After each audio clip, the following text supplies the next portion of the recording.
Wabarakatuh. Terima kasih semua. Kita jumpa lagi di majlis terbuka Koperasi Noras Berhad. Di samping kita melancarkan Noras Travel and Tours Sdn Bhd, dan bersama-sama saya sangat teruja untuk memperkenalkan duta cilik kita, Lovena. Follow di TikTok Lovena Love. Dia adalah duta cilik kita yang akan mempromosikan trip kita yang debut trip kita yang pertama di Aceh. Kemudian kita ada Pakistan, ada Switzerland, dan Turkmenistan dan Kazakhstan dan seterusnya, ya. So inilah dia akan kita akan bersama dengan dia untuk buat konten bermain dengan dolphin. Bermain dolphin, snorkeling di Aceh. Sebab kalau kita when you talk about Aceh kan, sebenarnya Aceh ada tsunami, pasca tsunami, tapi tidak.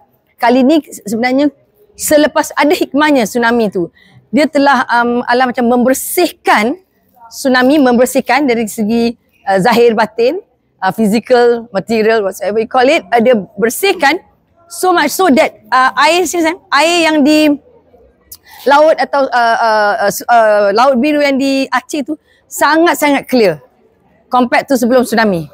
And then kita boleh nampak, kalau saya pernah pergi ke ada pasal Indonesia, bila kita snorkel, kita air keruh, tapi di Aceh tidak, very clear. And then ada dolphin, dan dolphinnya jinak, dia akan dekat kita. Kan sayang? Dolphinnya kan? Dolphinnya, ya. Jadi kita akan bersama-sama dengan Lovena untuk ke Aceh pada tanggal 24 hari bulan April hingga 27 untuk Lovena pergi ke sana. Siapa media nak ikut? Angkat tangan. boleh buat konten, tapi nak pergi 24. Kalau siapa nak pergi, bagi tahu kami. Kita akan book the flight. Okay, kita cover Aceh dari segi sudut holiday destinasi untuk kanak-kanak. Sebab untuk orang tua memang semua dah ada, tapi kanak-kanak tu snorkeling, playing with the dolphin. Kan sayang? Lovena ini tak sabar nak tengok dolphin. Sabar. Asyik tak? Asyik. Ya, okey. Ada apa-apa nak tanya abang-abang ini? Kakak-kakak ni?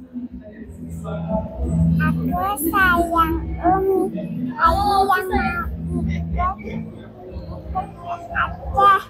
Ada yang mau ikut ke Aceh. Ya, kakak-kakak abang ni semua mau ikut ke Aceh.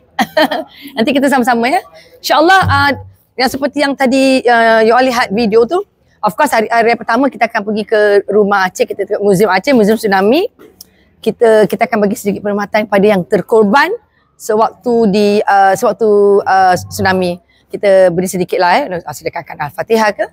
That's hari yang pertama. Lepas tu kita akan naik ferry ke Pulau Sabang atau Iboy. Kalau boleh lihat di YouTube, Pulau Iboy ni macam Maldives, macam like Maldives, very nice and clear. Ini adalah sesuatu tempat yang belum discover, not discovered yet. So sedangkan Maldives yang Bali kita dah discover. This place is as good as Maldives, as good as Bali, if not better. So kita nantikan sama-sama, dan insyaAllah tadi seperti yang you lihat dah ada ramai yang book untuk debut trip kita yang pertama.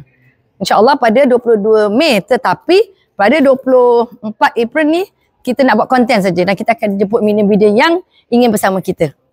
Dan juga bersama Lovena. Okay, sekian, terima kasih. Jumpa lagi. InsyaAllah.